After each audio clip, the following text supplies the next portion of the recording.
Ada komutatif, asosiatif, dan distributif. Itu apa ya? That's right, integer count operation atau sifat operasi hitung pada bilangan bulat. Hari ini kita akan belajar tentang itu.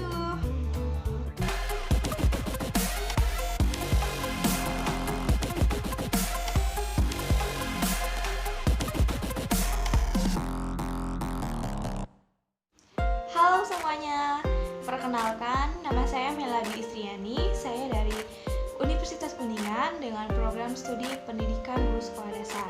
Sekarang saya kelas PGSD 2A.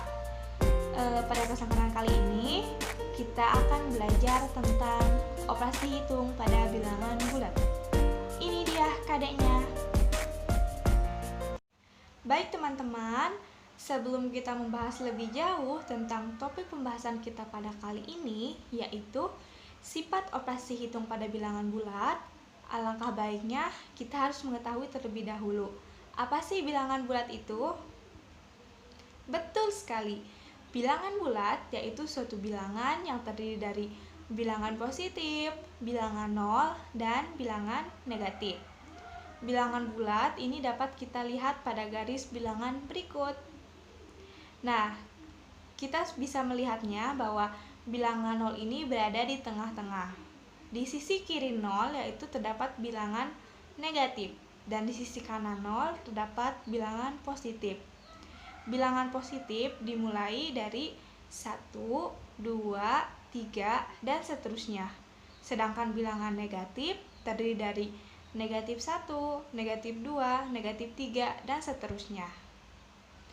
Perlu kalian ketahui semua teman-teman bahwa bilangan 0 ini bukan termasuk bilangan bulat positif maupun bilangan bulat negatif. Akan tetapi bilangan 0 ini merupakan bilangan yang tersendiri. Apakah kalian sudah mengerti tentang bilangan bulat? Baik itu dari definisinya maupun dari letak bilangan pada garis bilangan? Kalau sudah, langsung saja yuk kita beranjak kepada topik pembahasan kita kali ini, yaitu tentang sifat-sifat operasi hitung pada bilangan bulat. Sifat operasi hitung pada bilangan bulat terdiri dari 3 sifat. Yang pertama, sifat komutatif, yang kedua, sifat asosiatif, dan yang terakhir, sifat distributif. Yang pertama yaitu sifat komutatif. Sifat komutatif yaitu sifat operasi hitung terhadap dua bilangan yang memperoleh pertukaran letak atau posisi sehingga menghasilkan hasil akhir yang sama. Perlu diketahui bahwa sifat komutatif ini hanya berlaku pada operasi penjumlahan dan perkalian saja. Sehingga sifat komutatif ini tidak berlaku pada operasi pengurangan dan operasi pembagian. Karena jika terjadi pertukaran letak pada operasi pengurangan dan pembagian, maka hasil akhirnya tidak akan sama. Adapun rumus sifat komutatif pada penjumlahan berlaku rumus A ditambah B sama dengan B ditambah A sama dengan C. Jadi, A dan B ini merupakan dua bilangan yang dioperasikan. Sedangkan C yaitu hasil dari bilangan yang telah dioperasikan. Sebagai contoh, 5 ditambah 3 itu sama saja dengan 3 ditambah 5. Hasilnya yaitu 8. Meskipun pada awalnya kan angka 5 ini berada di sebelah kiri. Setelah kita pindahkan, itu menjadi sebelah kanan. Sedangkan rumus sifat komutatif pada perkalian berlaku sebagai berikut. A dikali B sama dengan B dikali A sama dengan C. Kita ulang lagi. A dikali B sama dengan B dikali A sama dengan C. Sebagai contoh, 4 dikali 6 sama dengan, langkahnya seperti tadi ya, seperti pada operasi penjumlahan. Langkah pertama yaitu kita letakkan operasi perkalian di tengah-tengah. Kemudian, pada awalnya angka 4 berada di sebelah kiri. Kemudian kita tukar posisinya, angka 4 berada di sebelah kanan. Sedangkan angka 6 awalnya ada di sebelah kanan, kemudian kita tukar posisi menjadi sebelah kiri. Setelah itu tinggal kita kalikan hasilnya. Yang pertama, 4 dikali 6 yaitu 24. Kemudian 6 dikali 4 sama dengan 24. Sehingga hasil akhirnya yaitu akan tetap sama, yaitu 24. Apakah kalian sudah mengerti tentang sifat komutatif yang berlaku pada penjumlahan dan perkalian? Kalau sudah mengerti, kita berlanjut kepada sifat yang kedua, yaitu sifat asosiatif. Sifat asosiatif disebut juga sebagai sifat pengelompokan. Adapun definisinya yaitu sifat asosiatif yaitu sifat operasi hitung terhadap 3 bilangan dengan bantuan pengelompokan 2 bilangan dalam tanda kurung, dan apabila pengelompokan bilangan tersebut ditukarkan posisinya, maka hasil akhirnya akan tetap sama.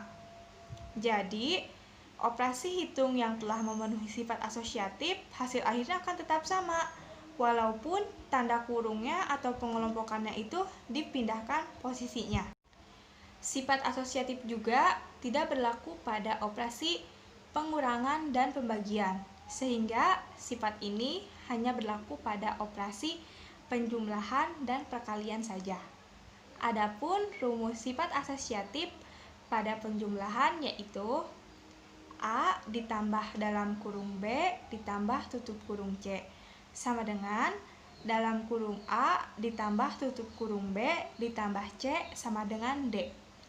A, B, dan C ini merupakan 3 bilangan yang dioperasikan, sedangkan D merupakan hasil dari bilangan yang telah dioperasikan.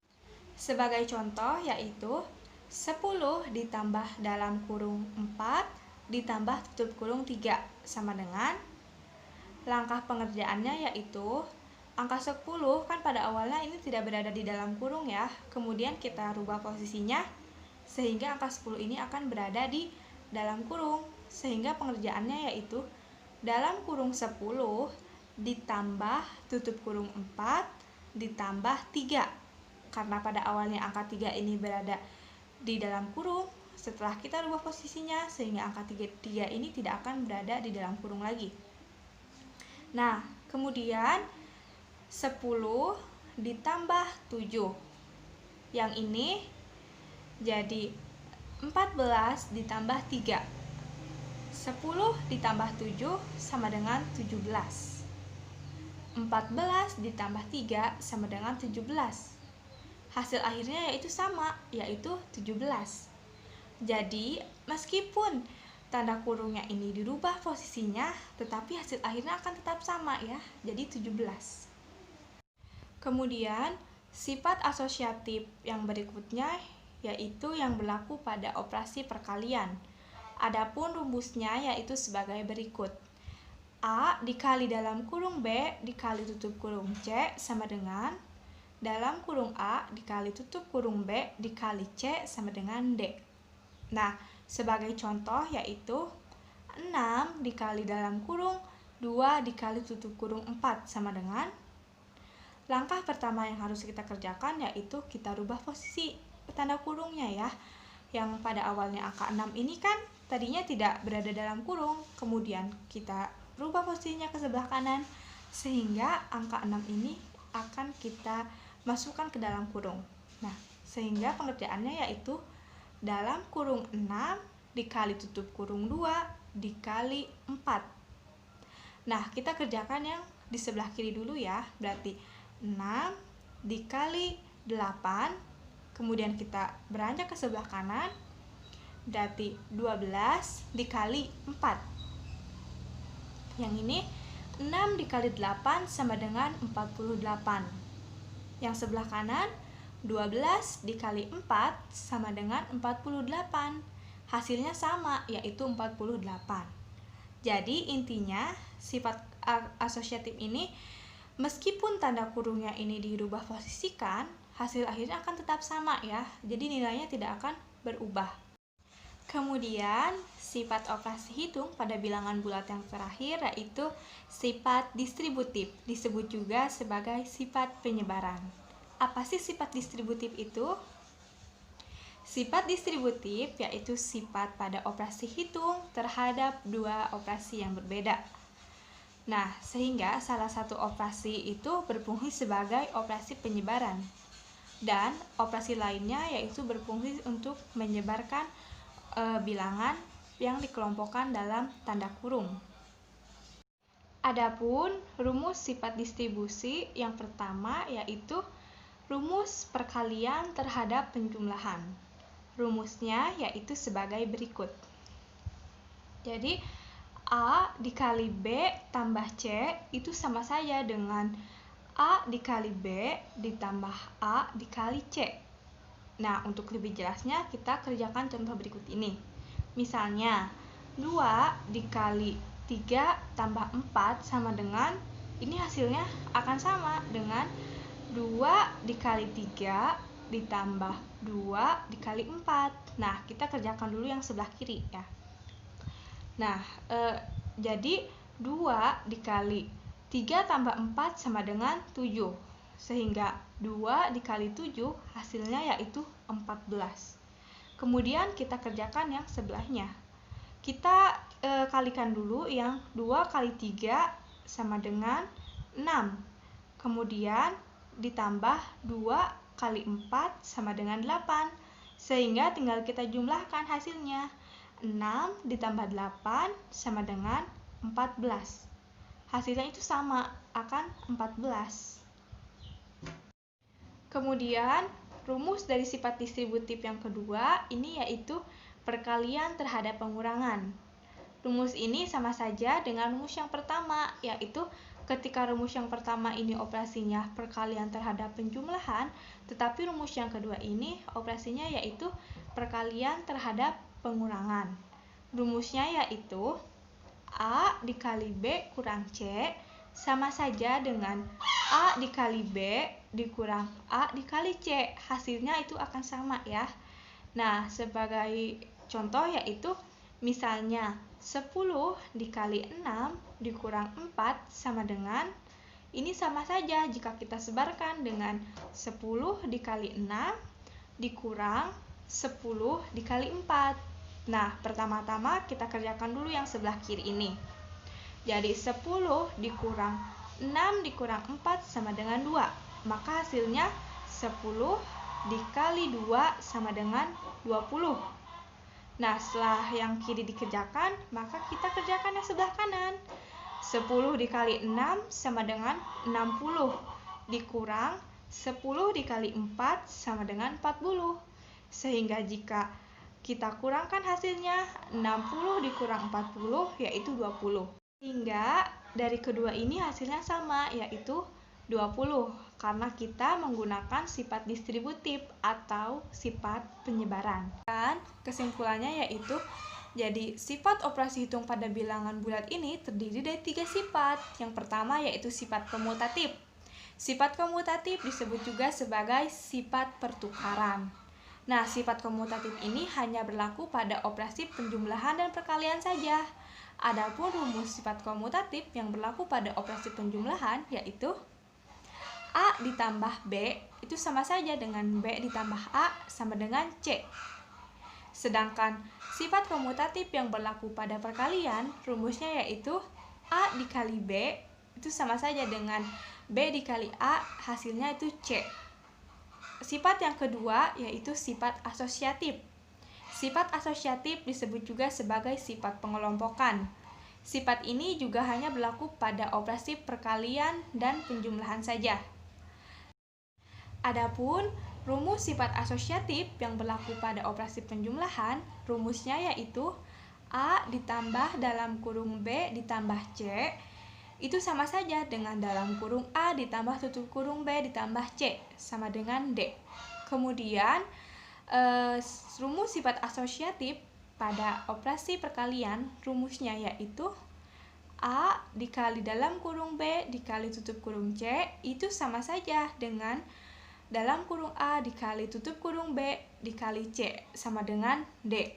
Kemudian, sifat dari operasi hitung bilangan bulat yang terakhir yaitu sifat distributif. Sifat distributif ini disebut juga sebagai sifat penyebaran. Rumusnya ini ada dua. Yang pertama, rumus perkalian terhadap penjumlahan. Rumusnya yaitu A dikali B tambah C itu sama saja dengan A dikali B ditambah A kali C sama dengan D.